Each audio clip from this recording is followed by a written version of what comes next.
بسم اللہ الرحمن الرحیم۔ پیارے دوستو السلام علیکم۔ ایک ایسے نبی جنہوں نے اللہ سے دعا کی، یا اللہ مجھے ایسی سلطنت عطا فرما جو آج سے پہلے کسی انسان کو عطا نہیں ہوئی، نہ ہی آج کے بعد کسی کو عطا ہوگی۔ اللہ نے ان کی وہ دعا قبول فرمائی اور انہیں نہ صرف انسانوں بلکہ ہوا، چرند و پرند اور نہ نظر آنے والی مخلوق جنات پر بھی بادشاہ بنایا۔ اس عظیم الشان پیغمبر کا نام حضرت سلیمان علیہ السلام تھا۔ آپ حضرت داؤد علیہ السلام کے بیٹے اور اللہ کے برگزیدہ نبی تھے۔ اپنے والد حضرت داؤد علیہ السلام کی طرح اللہ نے ان کو بھی بہت سارے معجزات عطا کر رکھے تھے۔ آپ جانوروں کی بولیاں سمجھ لیتے، ہوا پر آپ کا قابو تھا اور آپ کا تخت ہوا میں اڑا کرتا تھا۔ وہ کئی ہزاروں کلومیٹر کا فاصلہ چند ہی لمحوں میں طے کر لیا کرتے تھے۔ یہی وجہ تھی کہ وہ صبح کو مشرق اور شام کو مغرب میں ہوتے۔ جب حضرت سلیمان علیہ السلام کا ذکر کیا جاتا ہے تو ان کی حکومت نہ صرف انسانوں پر تھی بلکہ جنات بھی ان کے تابع تھے۔ مسجد اقصی اور بیت المقدس کی تعمیر حضرت داؤد علیہ السلام نے شروع کی، جو بعد میں حضرت سلیمان کے دور میں بھی جاری رہی۔ ان تمام مقدس عمارات کی تعمیر میں جنات نے بہت اہم کردار ادا کیا۔ وہ دور دور سے پتھر اور سمندر سے موتی نکال کر لایا کرتے تھے۔ یہ عمارتیں آج بھی موجود ہیں۔ اس کے علاوہ آپ نے جنات سے اور بھی بہت سارے کام لیے۔ یہ اللہ کا قانون ہے کہ جب اللہ اپنے نیک بندوں پر بہت ساری نعمتیں نازل فرماتا ہے تو ساتھ ساتھ ان پر بہت ساری آزمائش بھی لاتا ہے۔ ایک موقع پر اللہ نے حضرت سلیمان علیہ السلام کو آزمائش میں ڈال دیا۔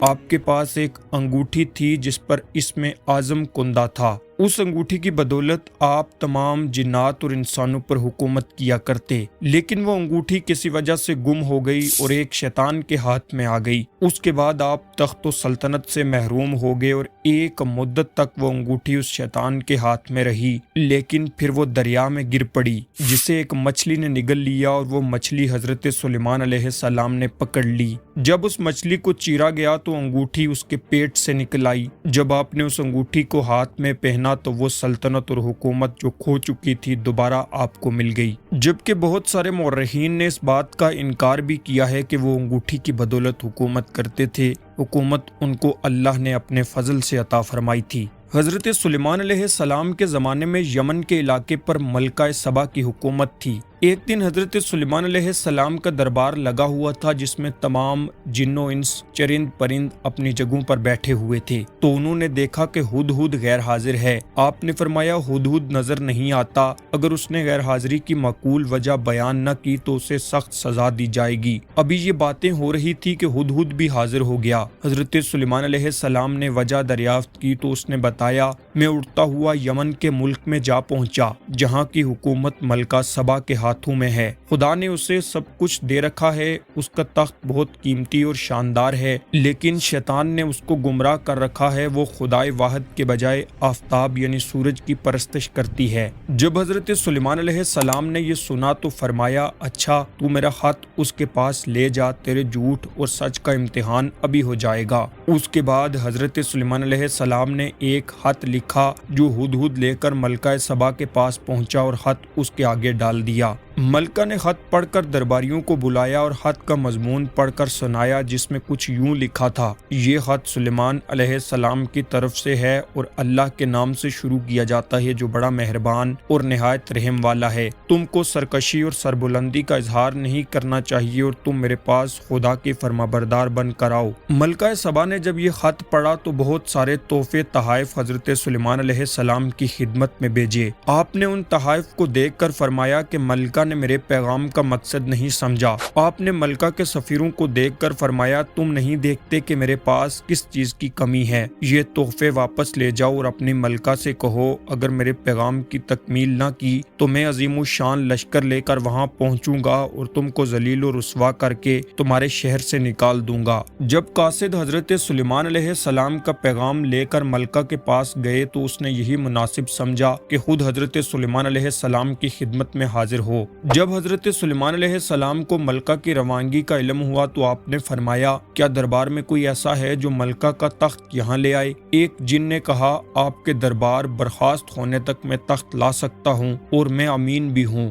لیکن آپ نے فرمایا تب تک بہت دیر ہو جائے گی۔ لیکن اس کے بعد آپ کے ایک وزیر آصف بن برخیہ نے کہا میں آنکھ جھپکنے تک اس کا تخت آپ کے سامنے پیش کر سکتا ہوں۔ یوں سلیمان علیہ السلام کی اجازت پاتے ہی اس نے اللہ کے حکم سے ایک آنکھ چپکتے ہی تخت ان کے سامنے لا رکھا۔ جو ہی حضرت سلیمان علیہ السلام نے مڑ کر دیکھا تو ملکہ کا تخت وہاں موجود تھا۔ اس پر حضرت سلیمان علیہ السلام نے اللہ کا شکر ادا کیا اور فرمایا یہ خدا کا فضل میری آزمائش کے لیے ہے تاکہ وہ دیکھے کہ اس حالت میں بھی اللہ کا شکر ادا کرتا ہوں یا نہیں۔ اب آپ علیہ السلام نے حکم دیا کہ اس کی شکل بدل دی جائے۔ جب ملکہ حضرت سلیمان کے دربار میں پہنچی تو اس سے پوچھا گیا کیا تیرا تخت بھی ایسا ہے جیسا یہ ہے؟ اس نے کہا یہ تو وہی ہے۔ ملکہ سبا نے حضرت سلیمان علیہ السلام کے پیغمبرانہ جاہ و جلال کو دیکھ کر دین حق قبول کر لیا۔ حضرت سلیمان علیہ السلام کے پاس 100 زوجات یعنی 100 بیویاں تھی، جس کا ثبوت صحیح بخاری کی ایک حدیث میں موجود ہے۔ حضرت ابو ہریرہ بیان کرتے ہیں کہ سلیمان بن داؤد علیہ السلام نے کہا کہ آج رات میں 100 عورتوں کے پاس جاؤں گا، ہر عورت ایک بچہ جنے گی جو اللہ کے راستے میں قتال کرے گا۔ تو فرشتے نے کہا انشاءاللہ کہہ لو، تو انہوں نے نہ کہا اور انشاءاللہ کہنا بھول گئے۔ تو اس رات سب کے پاس گئے تو ان میں سے کسی نے بھی کچھ نہ جنا، صرف ایک نے آدھا بچہ جنا۔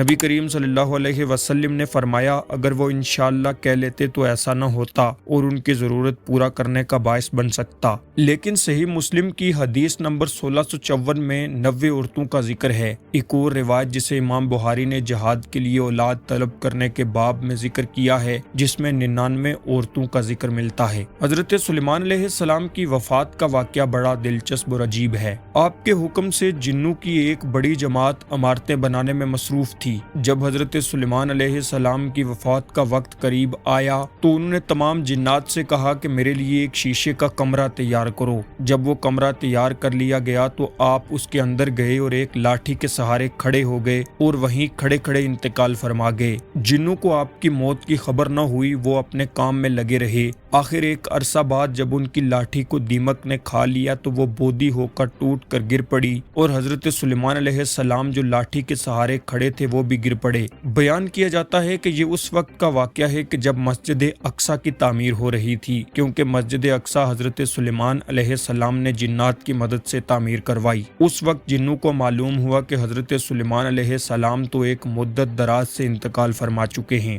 بعض روایات میں بیان کیا جاتا ہے کہ آپ کا مزار مسجد اقصی میں بیت المقدس یعنی فلسطین میں ہے، جبکہ ایک اور مقام پر یہ بیان کیا گیا ہے کہ آپ کا مزار بحیرہ تبریہ فلسطین، جبکہ تیسری روایت کے مطابق کرغستان میں آپ کا مزار موجود ہے۔ یہ تھی ہماری حضرت سلیمان علیہ السلام کے متعلق آج کی ویڈیو پسند آنے کی صورت میں لائک اور سبسکرائب کر دیجئے۔ آپ سے ملاقات ہوتی ہے اسی طرح کی ایک اور نئی ویڈیو میں، تب تک کے لیے اللہ حافظ۔